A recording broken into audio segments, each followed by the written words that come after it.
Has the market lost faith in AI supercomputer stocks as we saw super microcomputer absolutely crash over the past 2 days?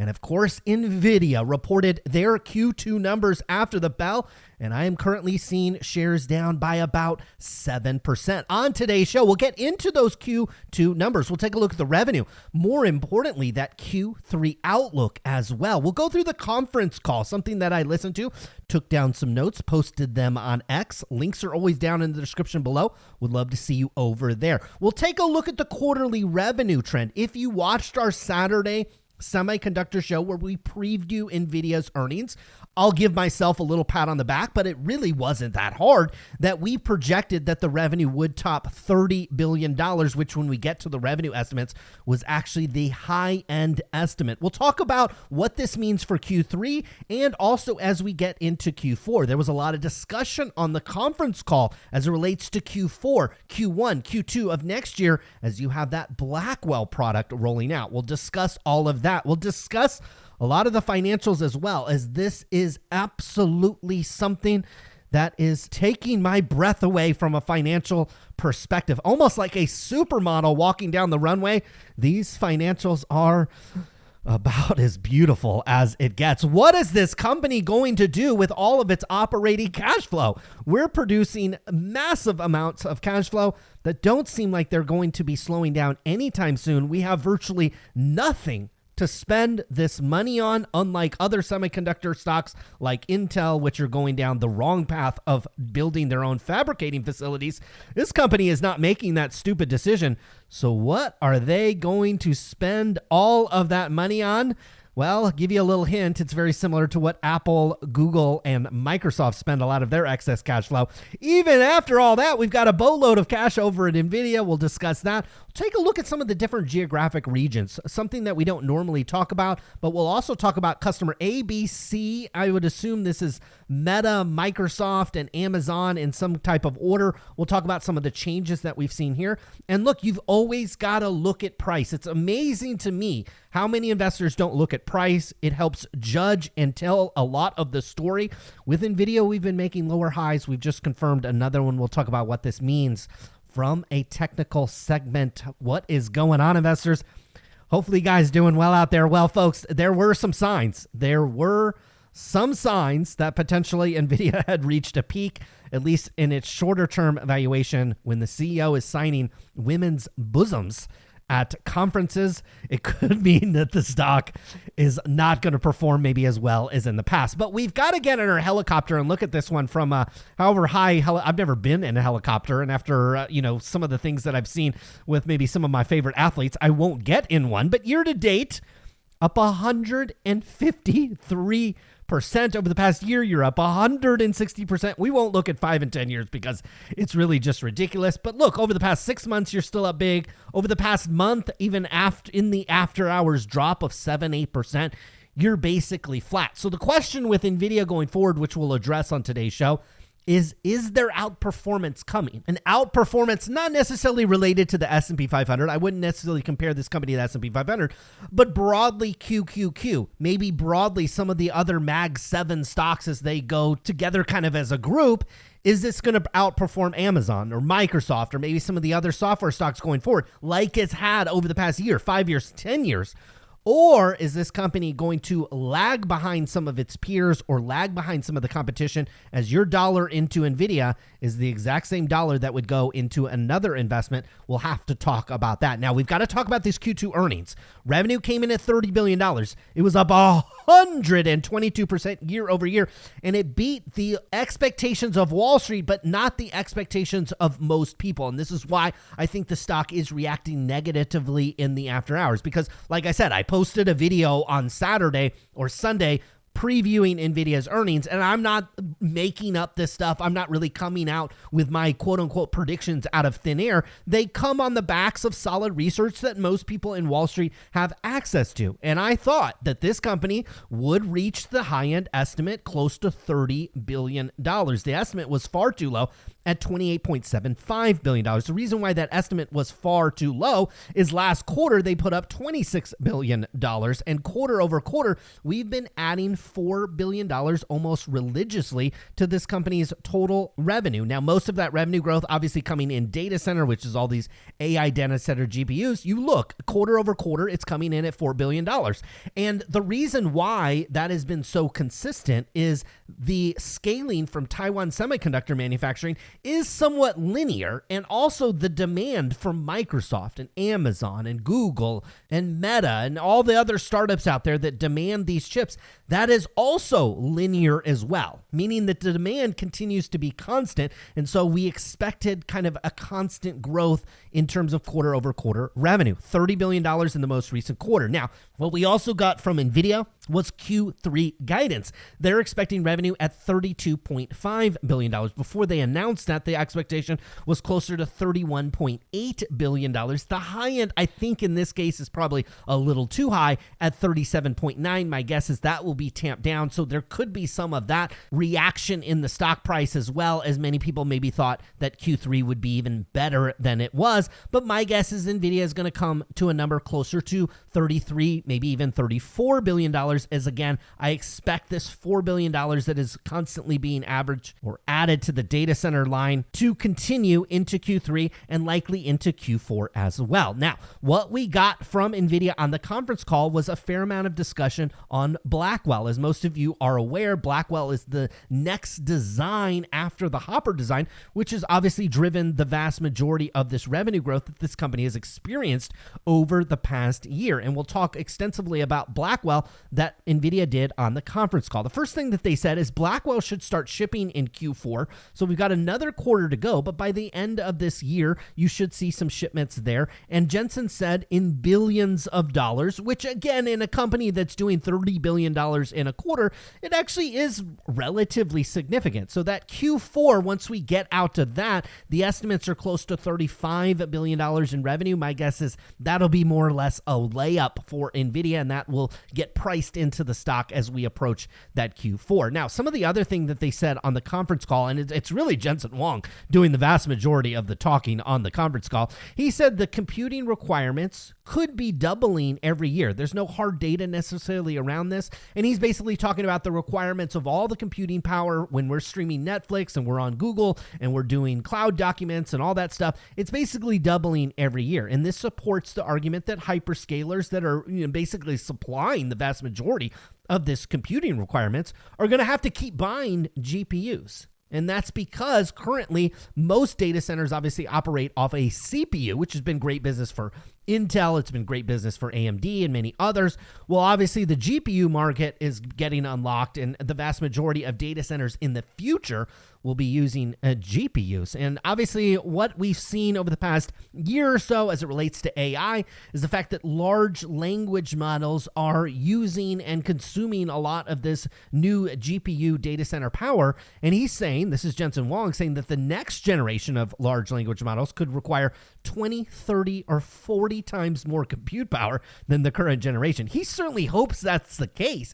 But the fact that he says that, I don't necessarily would argue with that. Now, he's also saying that lots of CPU tax, this is your traditional cloud environment, when you're watching Netflix, when you're doing a Google search, when you're using your Google Doc and then you save it, when you're doing different types of interactions on a website, like clicking around, a lot of that is a CPU task. But a lot of that is being migrated to GPU. And we've seen some of this, okay? When you're using Google search engine, you are seeing some AI start to infiltrate Google search. If you're on the back end and you're buying ads and you're doing different ad targeting, well, a lot of that is now being powered by AI. On the back end of Meta, their results have been absolutely spectacular because they're using AI to help target ads even better to their users. Also, data processing, which is just really the processing of data, that is really happens in the background of a lot of these websites. That is also moving to the GPU. And I would say, if we were to use a baseball reference, we're probably I don't even know if the game has even started, let alone maybe the first or second inning of that. So that's certainly bullish for Nvidia. Now, demand for Hopper, which is the current generation of data center GPU that Nvidia sells, Jensen Huang said that is, quote, really strong. Demand for Blackwell, he said this twice, has actually been, quote, incredible. So it just gives you some idea on what he thinks about the future demand as we move into Q4 a little bit, but more likely Q1, Q2, Q3 of next year. The race for the next plateau in AI, because I think we can all agree when we're using Anthropic, when we're using ChatGPT, when we're using any of these GPT large language models, they've plateaued. From a certain perspective, some of the image generating ones, some of the video generating ones, some of the audio generations, I'm not necessarily talking about that, but I'm talking about your traditional text-based GPU. I think we've seen a plateau in terms of accuracy, in terms of guardrails, in terms of all those different types of things. All of that has plateaued. We're not seeing that exponential jump, but Jensen is contending that there's going to be a next plateau. And I think we can all agree with that. And he's saying that is fueling the demand for Hopper, even as Blackwell is more or less in the bullpen or another quarter or two away from shipping in any type of large volume. Now, Jensen also said that companies that buy Nvidia get ROI right away. He's one of the best salesmen. I don't know if that's exactly the case. You have to talk about those companies' CFOs for that. But he made very good points here. There's already $1 trillion of CPU, cloud, and compute already. This is what Amazon has built out over the past decade or more. Google, Microsoft, all the smaller, quote, smaller cloud providers have spent $1 billion on their cloud computing. So the ROI isn't great on new build out. So if you build out a new data center and you do it with CPUs, there's already all that compute out there.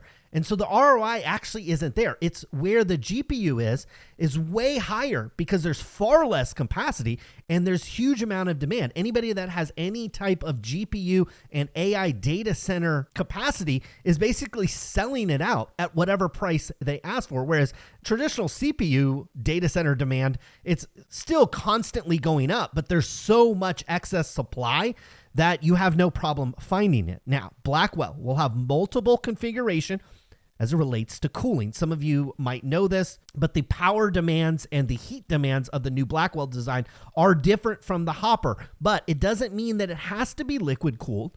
But most data centers will move to liquid cooling probably over the next couple of years, but certainly next year as well when Blackwell rolls out, because long-term it's cheaper from an energy perspective, air cooling, environmentally it's likely better as well, and allows you to pack more GPUs into a single data center. So from all perspective, liquid cooling is certainly the future, but Blackwell doesn't require you to use liquid cooling, but most of the big boys that have virtually no limitation on spend, the Microsofts, the Googles, the Amazons, the Metas, they're going to go with liquid cooling probably relatively quickly as long as supply is there for that. Jensen says that next year is going to be a great year. You don't see CEOs say this type of stuff very often. You know, not only does he say it, but you actually believe it. And he says we'll grow our data center business quite significantly. And I'll remind you, this is a data center business right now printing $26 billion a quarter in terms of revenue. There's just not a lot of companies out there doing that, period, let alone obviously semiconductor companies. And he says Blackwell is significantly better than Hopper. And my analogy to this, and some of you guys might not be this old, but I'll date myself a little bit. I remember the early days of the iPhone. I remember the day the iPhone got announced. I watched the presentation. I was like, that's probably going to be a good product. But every iPhone that came out after the original one was so much better that if you could afford it. Back in those days, I didn't have any money, but you had to buy the new iPhone if you could afford it. And it's very similar to what we're seeing in the GPU market, is that every single GPU that Nvidia puts out, at least Hopper to Blackwell, is such a large gap that everybody's going to be buying Blackwell, like everybody's. And obviously a video, as you see, is coming soon. The revenue trend obviously looks amazing. When we come over here and look at the gross margins, it just really doesn't get any better than this. $30 billion in revenue this year. I mean, one of the reasons why we look at this company quarter over quarter is because when you go back last year, they only $13.5 billion. Cost of revenue didn't go up that much, though. $7.5 billion. You got gross profit of $22 billion. As they close in on Blackwell getting released, you see actually a pretty significant jump in research and development from $2 billion up to $3 billion this year. But again, compared to how much revenue has grown, it's really not that much. And then these things still sell themselves. Sales in general administrative, just $842 million. That is way less than what Intel spends. I mean, believe it or not, this is less than what Intel spends on a quarterly basis on the exact same line item. It's just absolutely amazing. So $22 billion minus about $4 billion in operating expenses. You get $18.7 billion worth of operating income last year. Again, it's hard to compare this year over year, but you did about $6.8 billion. After you pay some income taxes, which will be a big topic as we get to the election. We won't really get into it on today's video, but as we get closer, it's something that we'll probably talk about. Net income coming in at $16.6 billion. That's a cool $10 billion higher than where you were last year. It's just amazing. Even more amazing than that is the operating cash flows. Look at your 6 months operating cash flows. $29 billion. That is because baked into these operating costs are some things like stock-based compensation. You also have depreciation as well, which is not a huge charge for this company, but $29 billion. And this is a company, I've been to their headquarters. I was there at their headquarters not that long ago. The headquarters is built and it's beautiful. I don't necessarily think this company really needs to expand much from a physical footprint standpoint. So they're not really doing a whole lot. Purchase of related property and equipment, only $1.4 billion.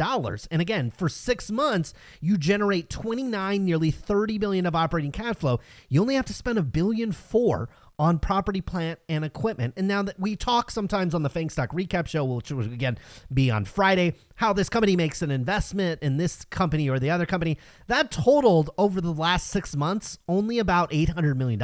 So they're not spending a lot of money on there.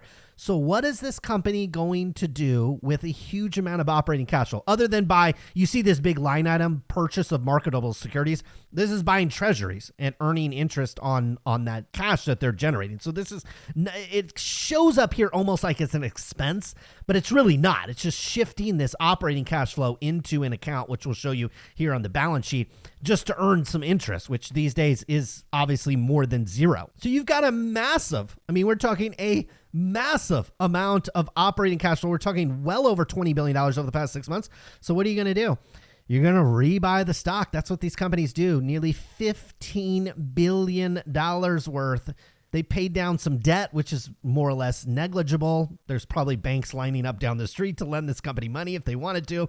They got some dividend payments as well, which they certainly, they could increase the dividend payment by like a factor of 10 and it wouldn't really dent them financially. So you've got, just a mountain of cash starting to pile up. We see back in January, at least in terms of total current assets, this factors in some things like inventory, prepaid expenses. You've gone from $44 billion up to $59 billion.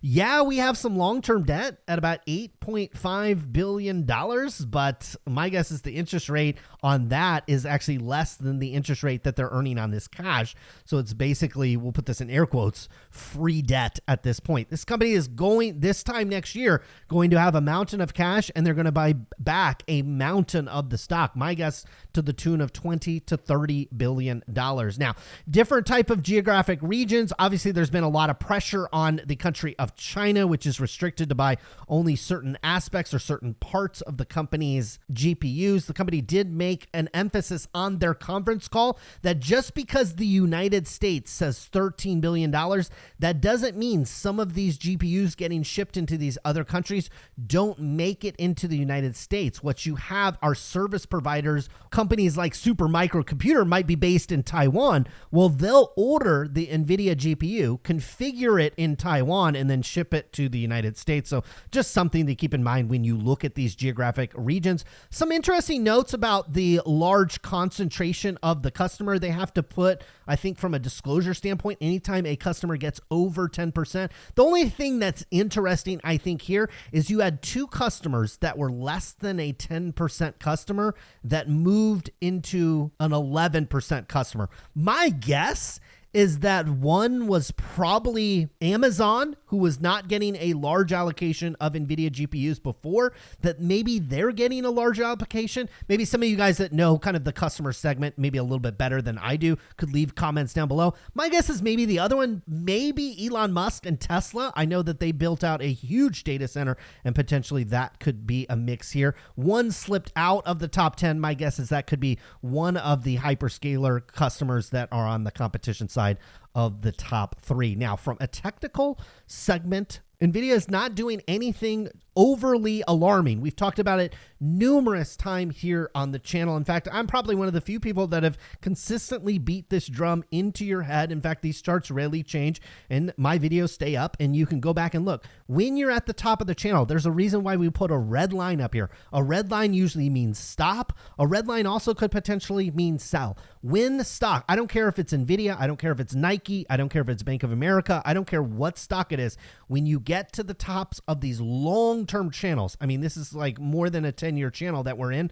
This is an area where you take a pause and you stop, and you can take profits here. A lot of you bought into Nvidia at much lower prices. This is where you can rebalance your portfolio if you want to. If you don't want to, that's perfectly fine, but this is not an area to pile into this stock. This is not an area where you quote go all in or YOLO into this one. Now, in the shorter term, we are making a series of lower highs. This one's going to retest the top of the channel, which again is not necessarily that exciting from an investment standpoint. We get further pullbacks in Nvidia, and my guess is you're going to have a lot of analysts come up and defend this one, as the outlook still looks amazing. The revenue trend still looks amazing.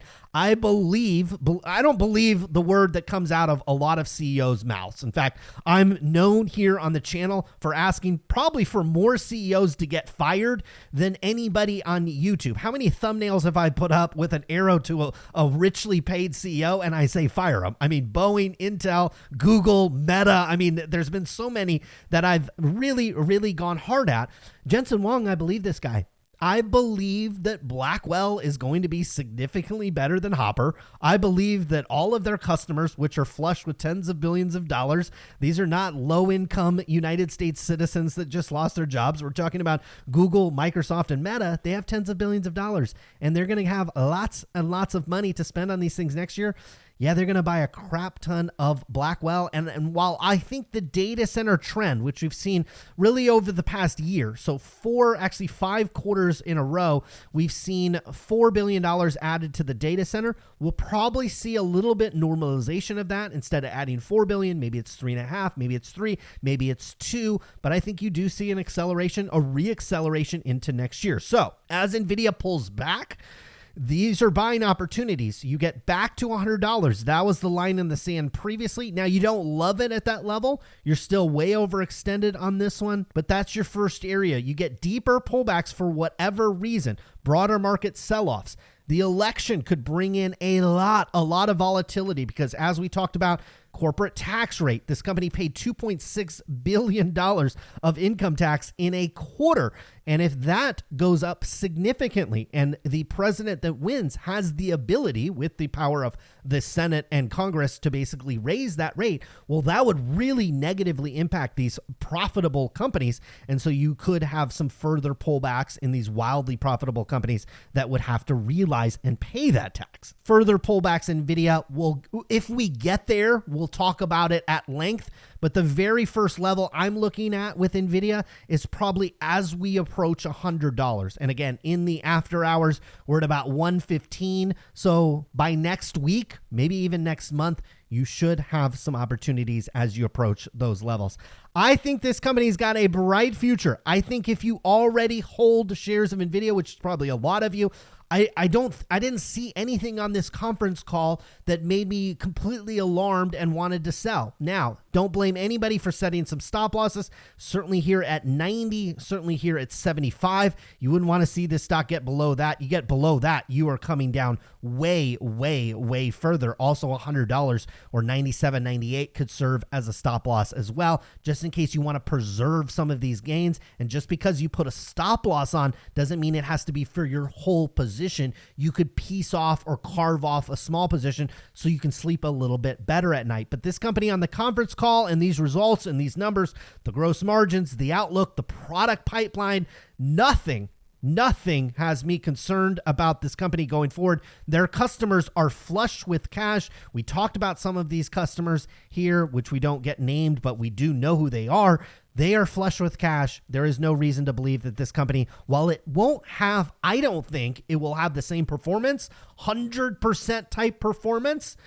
This stock will continue to outperform the broader stock market and the broader basket of stocks that it still belongs in basically every portfolio. Folks, that was Nvidia's Q2 earnings. Make sure you come back on Friday where we look at it again. And on the other channel, we'll be talking about this a lot as well. Thanks for tuning in today. Subscribe, like, share the video if you can.